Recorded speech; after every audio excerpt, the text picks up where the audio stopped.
Oke, lantas cerita anime pun berlanjut di Spare Me Gridlock chapter 688. Maka dari itu Mimin akan langsung lanjut saja ke ceritanya. Kali ini Cindy diperlihatkan bahwasanya Lusu, Wenzefu, Yufu Yao dan juga Sakura Yaeko telah pergi untuk menemui tempat yang lainnya. Dan kali ini mereka sedang berada di kereta api dan kemudian di sini Wenzefu telah memikirkan kembali di mana dia waktu kecil. Luzo ribuan tahun yang lalu. Ketika di sini, Xin dikabarkan bahwasanya Yu Fuyao bersama dengan Wenzefu tengah asik berada di tempat yang mereka impikan, yakni tempat di mana mereka dibesarkan. Tak lama setelah itu, di sini ternyata Yu Fuyao dibayangkan oleh Wenzefu telah berada tepat di sana dan mengambil sesuatu dari rumahnya. Nampak di sini, kelihatannya rumah itu sangat asri. Dan di sini Wenzefu tengah berada lama bersama dengan Yu Fuyao. Selang beberapa saat kemudian, seseorang pun lantas berkata, Jiu Wenke memutuskan siapa yang mencuri hewan jiwa yang baru dikirim ke dapur. Ucap seseorang di sana, yakni penjaga yang telah berada di dalam dapur. Ia pun mengatakan kepada seseorang siapa yang kemudian mengambil hewan peliharaan yang telah dibawa ke dapur tersebut untuk dimasak. Tapi di sini hewan tersebut kemudian tidak ada dan seseorang telah berada tepat di sana untuk mengambil hewan peliharaan tersebut. Di sini sontak pembantu itu pun kaget melihat seseorang telah mengambil sesuatu ketika dia sedang berada di dapur dan ingin memasak sesuatu untuk majikannya. Sontak di sini dia pun menoleh ke arah samping dan kemudian mengetahui ada seseorang yang kemudian melompat dan mengambil sesuatu, kemudian dia kabur untuk meninggalkan orang tersebut. Lantas di sini pembantu tersebut membuka jendela. Ia mengetahui di sana ada seseorang yang kemudian mengambil sesuatu dari dalam dapur, kemudian dia pergi untuk pergi keluar. Pembantu tersebut lantas berkata sambil berteriak, "Hei, kau berhenti, apakah itu kamu?" Ucapnya mengatakan itu. Ia pun menyuruh untuk seseorang itu berhenti sejenak dan dia curiga kepada orang tersebut. Dia pun kemudian di sini mengatakan untuk orang tersebut biar tinggal di sini atau berhenti. Tak lama setelah itu di sini dia pun kabur dan di belakangnya sang pembantu juga mengikutinya. Ternyata di sini digambarkan Yu Fuyao yang masih kecil. Dia pun mengambil hewan peliharaan dan untuk dibawa kabur. Ia kemudian berlari dan di sini sang pembantu itu kemudian mengejar Yu Fuyao. Saya telah mengatakan bahwa hewan spiritual adalah hal yang langka yang hanya bisa dimakan oleh tuan istri dan menantu laki-laki. Anda tidak memenuhi syarat untuk menyentuh hal tersebut. Hai, berhenti, ucap dari pembantu itu kepada seseorang yang saat ini tengah berlari membawa sesuatu. Ia pun kabur untuk meninggalkan tempat tersebut dan dia kabur dengan kecepatan penuh. Nampaknya di sini sang pembantu itu ingin mengambil kembali hewan yang telah diambil oleh seseorang yang saat ini tengah kabur. Tak lama setelah itu, di sini Yu Fuyao kemudian berhenti di depan sumur tua. Sontak di sini sang pembantu itu pun berhenti juga. Dia pun kaget kenapa dia kemudian menuju ke sumur yang sudah lama tidak dipakai tersebut. Yu Fuyao kemudian berdiri di samping sana dan dia berkata kepada sang pembantu, "Hei, siapa bilang hewan ini spiritualmu? Sakukianku, ini jelas hewan peliharaan kecilku yang baru." Ucap Yu Fuyao mengatakan itu kepada pembantu. Seperti yang dikatakan oleh Wenzefu sebelumnya ketika dia mendapatkan kepiting di pinggir pantai. Sontak di sini sang pembantu itu kaget dan berkata kembali kepada Yu Fuyao, "Saya tidak bisa percaya. Cepat buka tasnya dan berikan kepada saya. Saya tidak punya waktu untuk bermain dengan Anda kembali." Ucapnya mengatakan itu. Pembantu itu pun kemudian mengatakan kepada Yu Fuyao agar memberikan tasnya atau membuka tasnya itu untuk memastikan apakah itu adalah sesuatu yang ia cari selama ini, yakni hewan peliharaan berupa ayam. Setelah sang pembantu itu mengatakan kepada Yu Fuyao, di sini Yu Fuyao tidak mau mengatakan atau memberikan hewan peliharaan itu kepada dirinya. Lantas di sini Yu Fuyao kemudian sambil berkata kepada sang pembantu, "Siapa yang bermain denganmu? Ini benar-benar hewan peliharaanku. Saya membuangnya dan memanggil namanya dan itu akan kembali." Ucapnya mengatakan itu. Yu Fuyao menjelaskan seperti yang dijelaskan juga oleh Wen Zaifu ketika di pinggir pantai. Dia mengatakan bahwasanya hewan ini adalah peliharaannya dan jika dia dibuang maka setelah dia dipanggil dia akan kembali ke sini. Ucap Yu Fuyao persis seperti perkataan Wen Zaifu. Karena di sini adalah bayangan dari Wen Zaifu, maka dia pun membayangkan ketika Yu Fuyao masih kecil dan dia mengambil hewan peliharaan yang ada di Luzhou. Dia pun kabur untuk ke sumur dan akan membuangnya. Sontak di sini, Yu Fuyao kemudian akan melemparkan tas itu ke dalam sumur. Ia pun lantas berkata kepada sang pembantu, "Hei, kamu harus percaya kepadaku dan kamu harus melihat ini." Ucapnya mengatakan itu kepada sang pembantu. Sontak di sini sang pembantu itu pun kaget bagaimana mungkin nona muda kemudian membuang tas tersebut yang berisi hewan peliharaan yang kemudian bisa untuk dimasak. Tapi di sini kenapa harus dilemparkan ke dalam sumur tua yang kemudian sudah lama tidak dipakai? Pembantu itu kaget dan berkata, jangan, itu mungkin akan bervariasi." Ucapnya mengatakan itu, dia pun tanda bingung bagaimana mungkin hewan peliharaan itu akan kembali ke tangannya atau bisa dipanggil dan ke atas, padahal di sini masih dibungkus dalam kain. Selang beberapa saat kemudian di sini Yu Fuyao kemudian membuang tas itu ke dalam sumur tua yang kemudian tidak lama sudah dipakai atau sudah lama tidak dipakai dan bus. Sontak di sini sang pembantu itu pun kaget ketika Yu Fuyao kemudian membuang tas tersebut. Bagaimana mungkin nona muda kemudian membuang tas tersebut? Padahal tas tersebut memiliki jiwa yang kemudian dia anggap masih hidup. Kenapa dibuang di sumur tua yang sudah tidak dipakai? Sang pembantu itu lantas kaget dan kemudian menuju kepada Yu Fuyao dan ingin melihat di mana tas itu akan sampai ke dasar sumur. Jangan, cus, nona, wus. Tak lama setelah itu, di sini sang pembantu itu kemudian berada tepat di pinggir sumur. Ia mengetahui bahwasanya kali ini Yu Fuyao telah membuang tas tersebut dan di sini sang pembantu itu kaget. Tapi Yu Fuyao pun tenang-tenang saja ketika dia membuang hal tersebut. Karena itu tidak terlalu penting atau bisa dipanggil kembali dan akan muncul ke permukaan. Di sini dengan nada bingung sang pembantu itu pun kebingungan bagaimana mungkin nona kemudian membuang hewan peliharaan itu. Apakah itu mungkin akan membantu dirinya atau malah membuat masalah di rumah tangga mereka? Selang beberapa saat kemudian di sini sang pembantu itu pun menangis dan kebingungan bagaimana mungkin nona muda kemudian membuang tas tersebut padahal isinya adalah sesuatu yang sangat penting. "Hei, leluhur, panggil hewan peliharaan kecilmu kembali sekarang," ucapnya mengatakan itu. Sang pembantu pun berkata kepada Yu Fuyao agar memanggilnya kembali ke permukaan. Selang beberapa saat kemudian di sini dia pun kebingungan lantaran di sini adalah sumur tua yang tidak pernah dipakai dan kemudian dalamnya tuh cukup dalam sekali sehingga di sini sang pembantu bingung bagaimana mungkin dia akan mengambilnya. Setelah sang pembantu itu mengatakan bahwasanya hewan peliharaan itu harus dipanggil kembali. Di sini seolah-olah Yu Fuyao berkata bahwasanya dia tidak tahu apa yang telah dikatakan oleh sang pembantu. "Apa? Peliharaan? Peliharaan apa?" ucap dari Yu Fuyao sok tidak tahu dengan apa yang telah dibuang sebelumnya. Di sini sebenarnya Yu Fuyao mengerjai pembantu tersebut.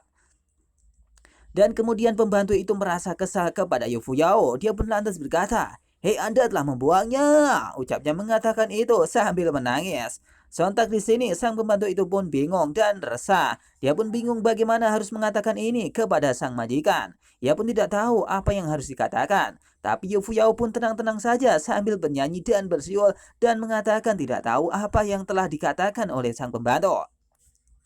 Sambil menangis, sang pembantu itu pun berkata, "Hei, lupakan saja, sumur kering ini sangat dalam. Binatang itu mungkin akan mati jika jatuh," ucapnya mengatakan itu kepada Yu Fuyao. Tapi Yu Fuyao pun tidak menanggapi apa yang dikatakan oleh sang pembantu. Dan di sini sang pembantu itu pun berkata lagi dan beralasan agar Yu Fuyao tidak dimarahi oleh majikannya. "Jika nyonya bertanya kepada saya akan mengatakan bahwa hewan roh itu mati karena sakit. Jadi berhati-hatilah dan jangan sampai tergelincir," ucap dari sang pembantu itu mengingatkan kepada Yu Fuyao. Dengan senang hati, di sini Yu Fuyao lantas mengedipkan matanya dan berkata, "Oke, mengerti. Ketika saya mendapatkan uang bulanan, saya pasti akan membayar Anda kembali dan memberikan Anda bantuan," Ucap dari Yu Fuyao mengatakan itu ketika nanti dia mendapatkan uang dan dia akan memberikan uang saku kepada sang pembantu. Uji di mana dia akan menyogok sang pembantu itu agar tutup mulut. Di sini, lantaran karena ulah dari Yu Fuyao, sang pembantu harus beralasan kepada sang nyonya bahwasanya hewan peliharaannya telah mati dan tidak bisa dipakai kembali. 2 menit kemudian, di sini sang pembantu kemudian meninggalkan Yu Fuyao dan kemudian pergi. Ia pun ketakutan jika dia dimarahi oleh sang nyonya. Lantas dia pun pergi dan berkata kepada Yu Fuyao, "Oke, tidak butuhkan dengan uangmu. Berhentilah membuat masalah denganku. Mulai sekarang, aku akan pergi." Ucapnya mengatakan itu. Dia mengatakan kepada Yu Fuyao dia akan pergi dan mengatakan kepada nyonya bahwasanya hewan peliharaannya akan mati atau telah mati. Dan di sini Yu Fuyao pun tenang-tenang saja karena dia sudah melemparkan binatang yang asli ke tempat lain. Dan di sini Yu Fuyao kemudian menatap mereka sambil tersenyum. Yu Fuyao pun saat ini tengah tersenyum bahagia karena hewan peliharaannya telah diamankan oleh dirinya dan tidak dibuang ke sumur. Hai hai hai, ya oke, mantap sekali, mantap jiwa. Selang beberapa saat kemudian, Yu Fuyao kemudian tersenyum dan dia akan pergi meninggalkan tempat tersebut. Sontak di sini, Yu Fuyao kemudian memanjat ke atas tembok dan kemudian ingin pergi ke tempat lain. Dengan seketika dia pun meninggalkan tempat tersebut dan dia akan pergi mengambil barang yang telah dia sembunyikan sebelumnya. Bus, aku akan pergi dari sini dan aku akan makan barbeque. Ucapnya mengatakan itu. Kali ini Yu Fuyao senang karena dia mendapatkan hewan peliharaan yang bisa dia makan bersama dengan Wen Zaifu ketika nanti sudah waktunya. Sontak di sini, Yu Fuyao kemudian turun dari tembok tersebut. Tak disangka, ternyata tas yang satunya sudah dilemparkan oleh Yu Fuyao dan akan diambil. Oke, mantap, aku akan membawanya dan aku akan pergi. Oke, ini akan selesai, ucap dari Yu Fuyao. Kemudian di sini dia mengambil kembali tasnya dan Yu Fuyao merasa senang. Dia pun lantas berkata, "Ini mungkin selesai. Ayo bergerak, cus." Hewan peliharaan yang ada di tas itu kemudian bergerak-bergerak. Dan di sini nampaknya Yu Fuyao senang. Ia sudah mendapatkan hewan peliharaan dan akan memakannya. Dengan senang hati, Yu Fuyao pun berkata, untungnya orang yang melihat di dapur bukanlah seorang praktisi. Jadi dia tidak dapat mengatakan bahwa kedua kantong hitam itu sebenarnya berbeda.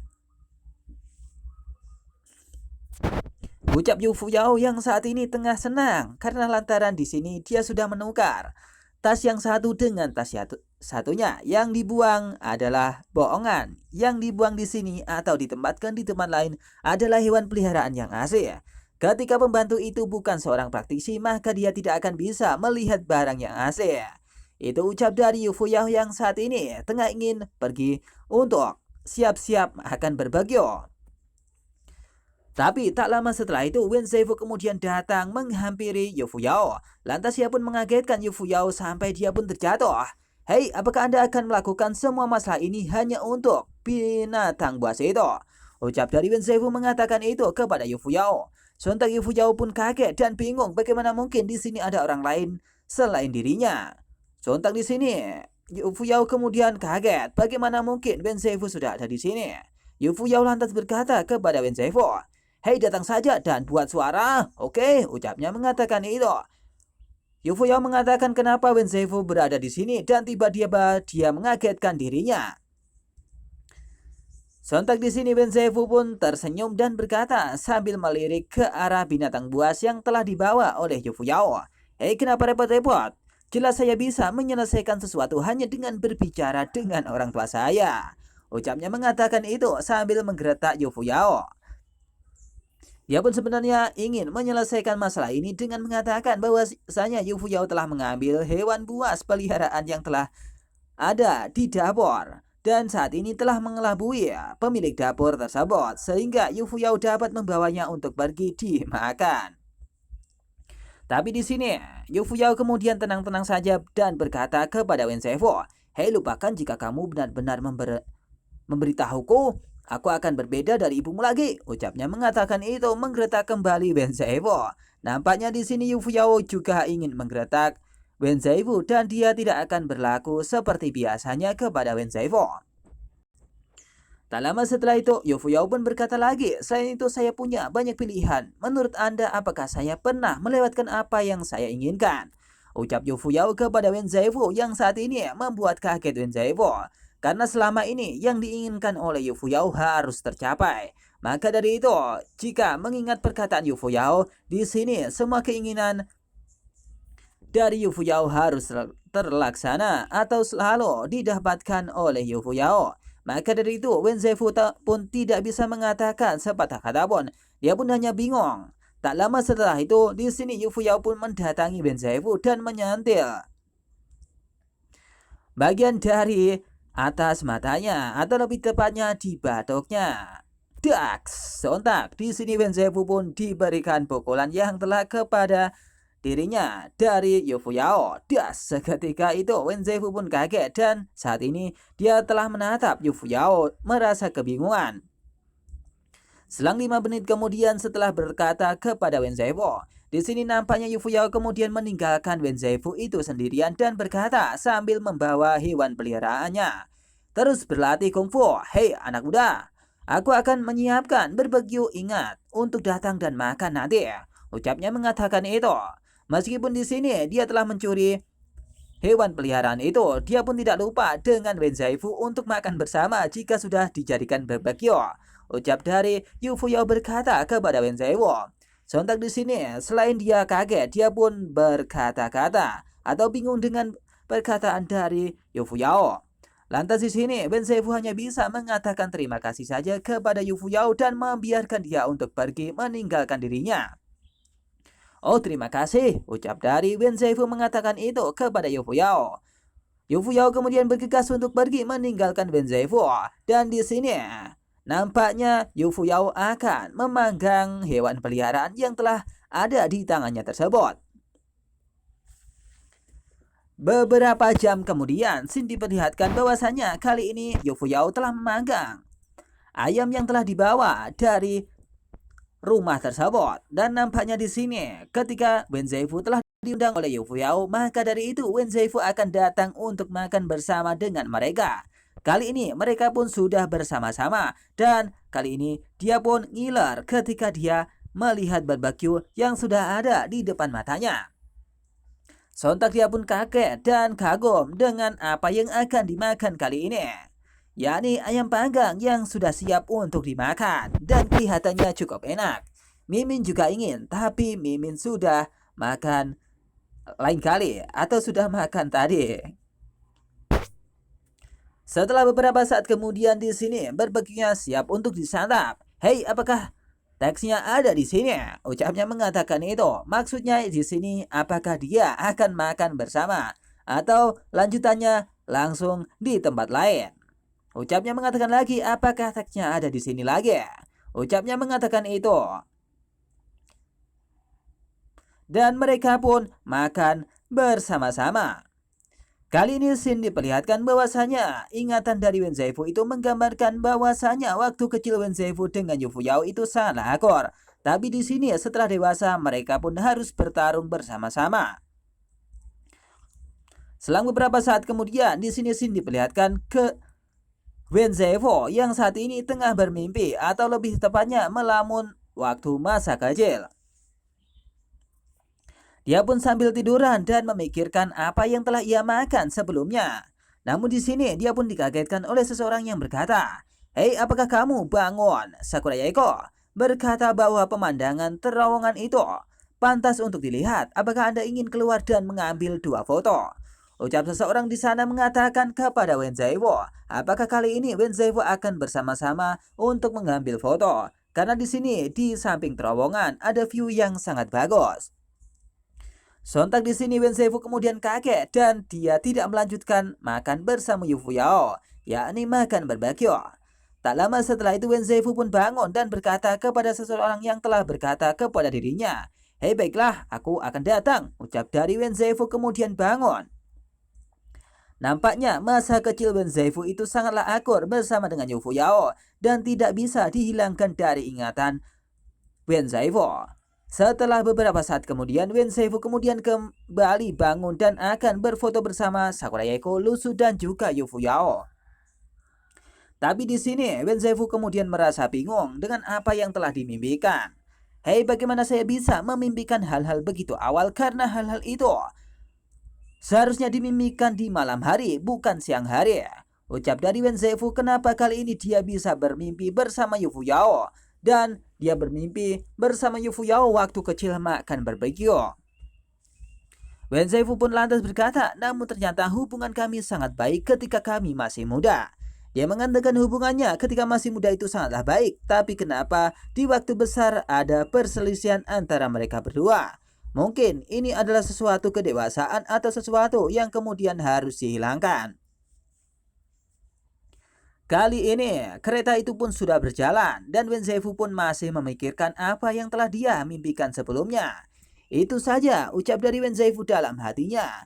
Banyak hal telah berubah dan sekarang saya memikirkan hal-hal itu kembali. Ucapnya mengatakan itu. Kali ini kereta itu pun sudah berada di pinggir pantai dan view-nya pun cukup bagus. Dan kali ini Wen Zaifu pun memikirkan bahwasanya dia tidak akan memikirkan hal-hal tersebut lagi dan dia akan fokus kepada hal yang ada di sini. Dia akan mengikuti ajakan untuk foto bersama, yakni bersama Sakura Yaeko, Lusu dan juga Yu Fuyao. Selang beberapa saat kemudian, di sini nampaknya view pun kelihatannya bagus di pinggir pantai. Ada matahari yang kemudian tenggelam di bibir pantai atau di balik pantai dan kemudian pemandangannya cukup bagus. Dan di sini ada kapal-kapal yang kemudian terparkir di sana dan seolah-olah itu menggambarkan sesuatu yang sangat indah. Dan kali ini Wen Zaifu kemudian bersama Yu Fuyao merasa takjub dengan apa yang ada di tanah leluhur atau yang ada di dalam bumi. Pemandangan ini tidak seperti yang ada di Luzhou, tapi kemungkinan di Luzhou itu ada sesuatu yang sangat menarik. Karena melihat kekaguman yang ada di bumi di sini, bahkan Lusu pun juga kaget dan bingung dengan pemandangan yang ada di Tokyo. Oh, sungguh pemandangan yang sangat indah, ucap dari Lusu dan juga Wen Zaifu. Di sini, Yu Fuyao pun tidak kalah takjubnya dengan pemandangan yang ada di luar sana. Ia pun lantas berkata, mungkin ini tidaklah buruk. Memang, ucapnya mengatakan itu kepada semua orang yang ada di sana. Dan di sini, Sakura Yaeko menatap mereka semua. Karena Sakura Yaeko sering melakukannya dan dia pun cukup senang. Karena dia telah mengajak teman-temannya untuk datang ke sini. Apalagi kali ini, dia bersama dengan Lusu yang menjadi dambaan hatinya. Selang beberapa saat kemudian di sini Lusu pun ingin memfoto sesuatu dan akan diberikannya kepada Xiaoyu. Ia pun kemudian mengeluarkan handphonenya dan dia memfoto pemandangan yang ada di pantai tersebut. Ia pun sambil memfoto pemandangan itu, ia pun berkata, Xiaoyu itu jarang pergi dan jalan-jalan dan saya akan mengambil gambar dan menunjukkannya kepada Xiaoyu. Ucapnya mengatakan itu. Dia pun berpikir bahwasanya Xiaoyu pun tidak pernah jalan-jalan, maka dari itu dia pun akan mengambilkan foto saat Lusu jalan-jalan dan akan memberikannya kepada Xiaoyu. Dan Xiaoyu bisa melihatnya sebagai pemandangan yang bagus. Setelah memfoto beberapa saat kemudian, di sini nampaknya Wen Zaifu pun juga takjub dengan pemandangan itu. Dia kemudian melihat ke arah handphone yang ada di tangan Lusu dan berkata, ia pun terlihat kagum dengan handphone yang ada di sana. Hei, ternyata Anda juga bisa menggambar potret seperti ini, yang melonjak seperti kehidupan. Dapatkah Anda menggambar beberapa gambar untuk saya juga? Ucap dari Wen Zaifu yang mengatakan bahwasanya kali ini mungkin Lusu bisa menggambar seperti itu. Di Luzhou hanya ada seorang pelukis yang mampu untuk menggambar pemandangan atau seorang bangsawan dan tidak ada handphone. Maka dari itu ketika Wen Zaifu mengetahui di bumi ada handphone dan secanggih itu, dia pun kaget ada sesuatu yang hidup di dalam handphone tersebut seperti asli. Ucap dari Wen Zaifu mengatakan itu sambil menunjuk handphone yang ada di tangan Lusu. Lantas Lusu pun berkata, "Hei, potret seperti itu?" tanyanya kepada Wen Zaifu. Lantas ia pun menjelaskan kepada Wen Zaifu, "Hei, apa maksudmu ini foto?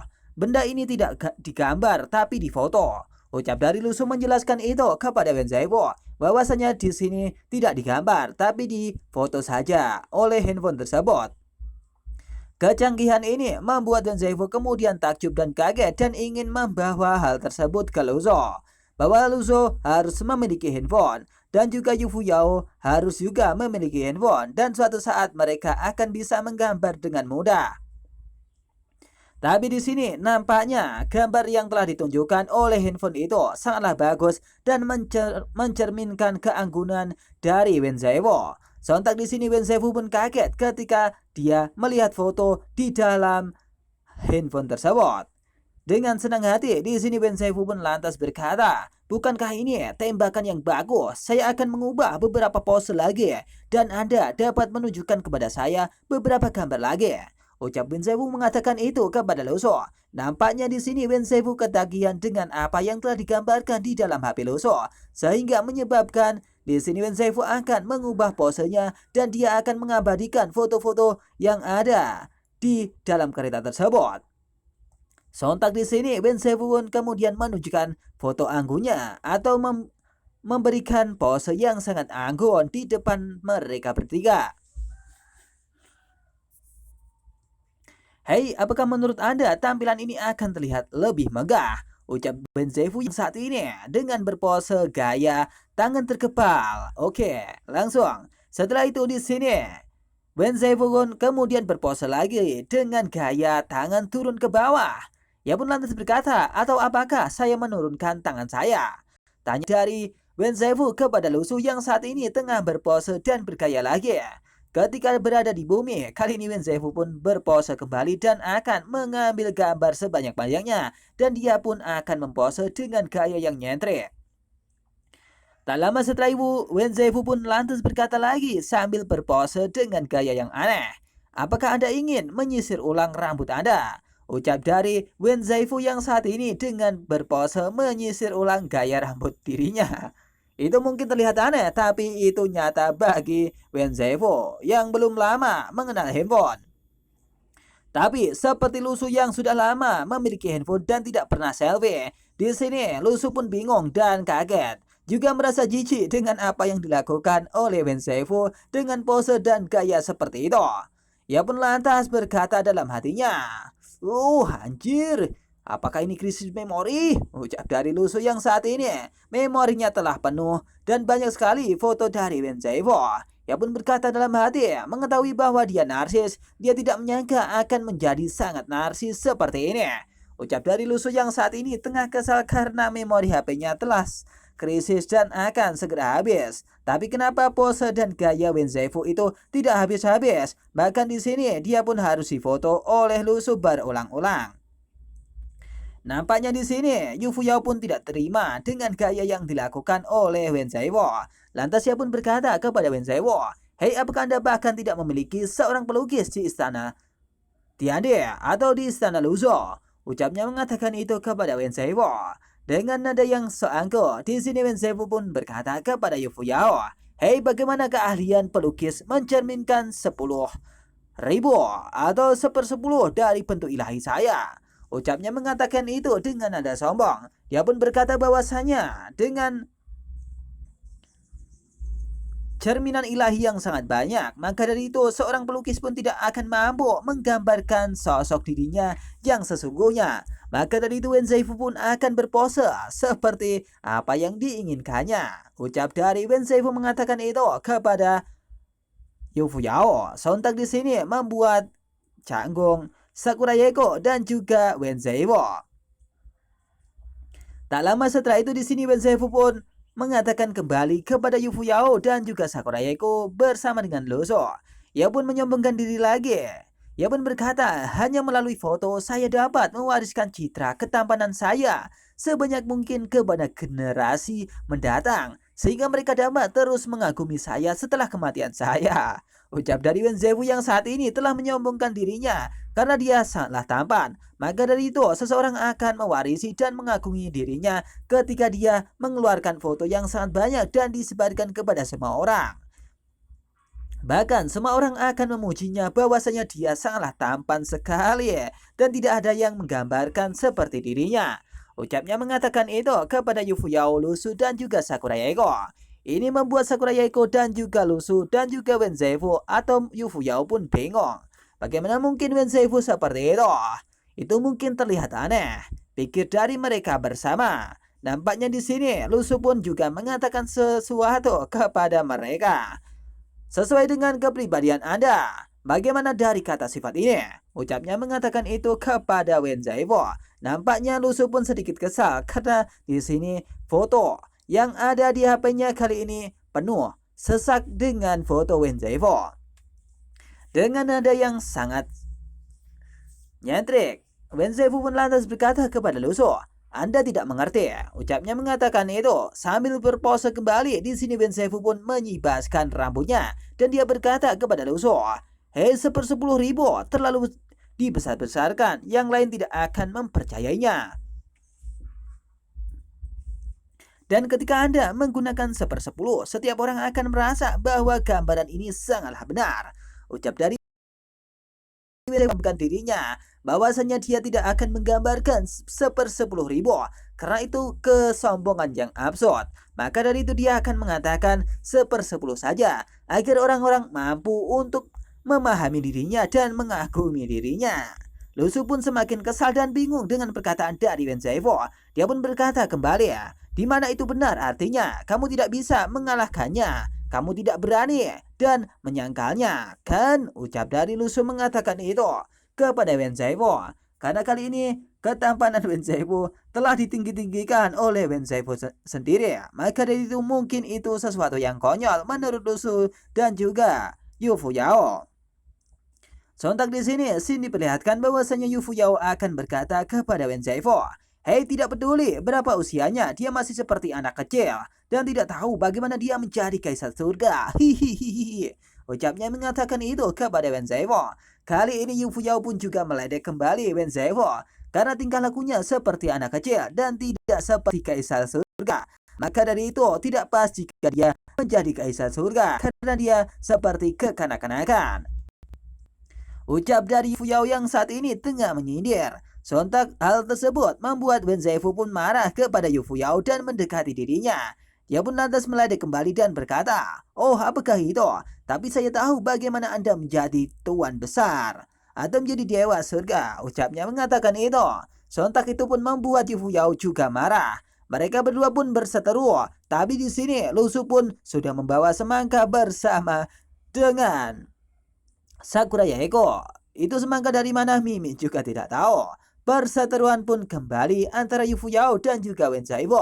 Dengan nada yang marah, Yufuyao pun berkata kepada Wen Zaifu, "Hei, apakah Anda tahu apa yang Anda bicarakan?" Tanya dari Yufuyao yang saat ini menggeletak balik ke arah Wen Zaifu yang sudah ada di depan matanya. Perseteruan ini akan kembali pecah. Apakah akan terjadi pertempuran yang sesungguhnya, yakni pertempuran antara kaisar surga yang membuat ombak tsunami seperti chapter sebelumnya. Perseteruan ini berlanjut, lantas Wen Zaifu pun berkata kepada Yufuyao, "Saya hanya ingin meninggalkan beberapa gambar. Apakah ada masalah?" Ucap dari Wen Zaifu mengatakan itu kepada Yufuyao. Tapi di sini Yufuyao pun mengatakan kembali bahwasanya Wen Zaifu itu adalah kekanak-kanakan. "Hei, kau sangat kekanak-kanakan," ucapnya mengatakan itu. Nampaknya perseteruan ini akan terus berlanjut sampai mereka pun dilerai oleh Sakura Yaeko. Selang beberapa saat kemudian, di sana Sakura Yaeko kemudian berkata kepada Yufuyao sambil melerai pertempuran mereka berdua agar tidak pecah, "Hei saudara Yufuyao itu, hei bagaimana kalau aku mengambil beberapa foto untukmu juga?" Ucap dari Sakura Yaeko berkata dan dia akan memfoto Yufuyao juga. Sontak di sini Yufuyao pun kemudian berkata, bolehkah saya akan ingin berfoto dengan Luso?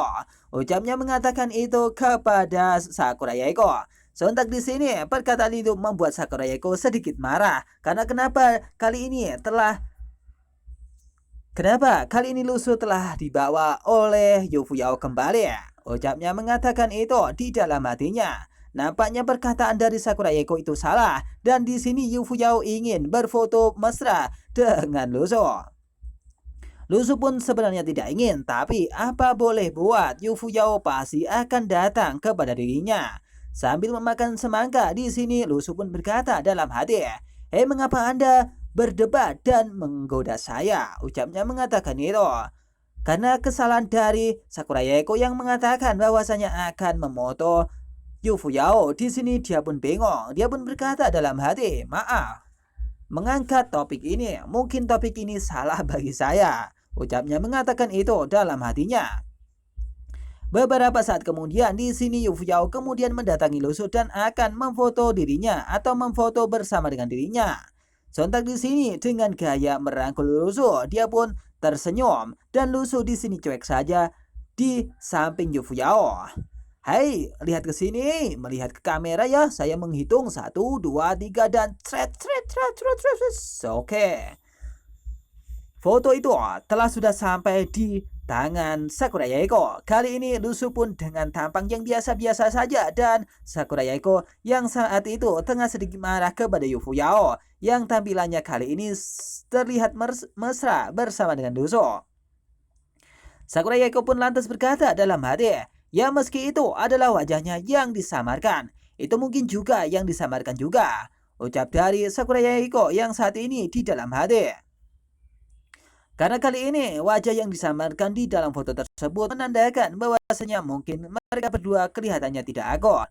Tak lama setelah itu, di sini Sakurayeko pun akan memfoto ulang atau memfoto kembali gaya Lusu bersama dengan Yufuyao. Tapi di sini mereka berdua dikagetkan oleh Wenzefu kemudian datang dan ingin memoto atau membuat gaduh seisi ruangan. Dia pun kemudian menuju ke arah Yufuyao dan juga Lusu dan membuat gaduh sampai dia pun bertabrakan. Baik, kenapa ini? Di sini sampai handphone dari Sakurayeko pun terlempar dan foto itu pun tidak dilanjutkan oleh Sakurayeko.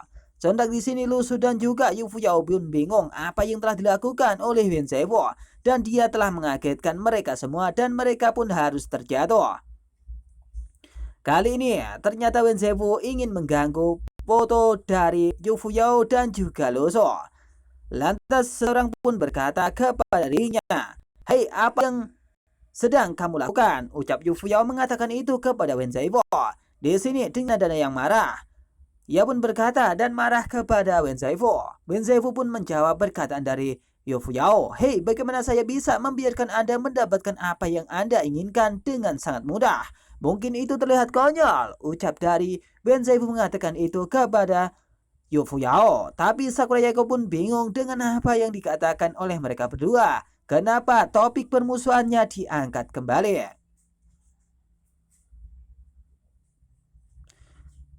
Demi mencairkan suasana, tak lama setelah itu Sakurayeko lantas berkata bahwasanya mereka akan memoto dengan gaya berempat. Maka dari itu mereka pun harus berpose dengan sangat baik agar bisa ditampung di media sosialnya. Sambil mengangkat handphonenya, di sini Sakurayeko lantas memfoto mereka berempat. "Hei, dalam hal ini mari kita ubah menjadi foto grup yang terdiri dari 4 orang, semua orang melihat ke kamera ya. Tidak mendengar atau tidak menunggu sebentar. Saya tidak akan ragu untuk membatasi dia untuk mengambil foto. Anda mengambil foto dengan Yofobing. Kali ini dia tidak akan mengambil batasan bagaimana pose yang akan digunakan oleh mereka berempat. Tapi di sini nampaknya Sakurayeko pun cukup senang karena foto yang akan diambil bersama dengan Lusu, Yufuyao dan juga Wenzefu secara bersama-sama. Nampak setelah foto itu sudah sampai di tangan pertama Sakurayeko. Di sini Lusu pun berpose biasa-biasa saja. Wenzefu dan juga Yufuyao berpose sedang ingin bertempur dan Sakurayeko berpose layaknya selebritis. Dan kemudian di sini sudah disebarkan di media sosial dan di halaman pertama karena dia adalah seorang yang terkenal. Dan cerita pun berakhir di sini. Akan dilanjut di Spermie Gridlock chapter yang selanjutnya. Semoga terhibur dan selamat menonton. Tapi di sini nampaknya ada chapter lain yang baru dan bisa dipromosikan di sini. Dan selamat melihat dan menonton.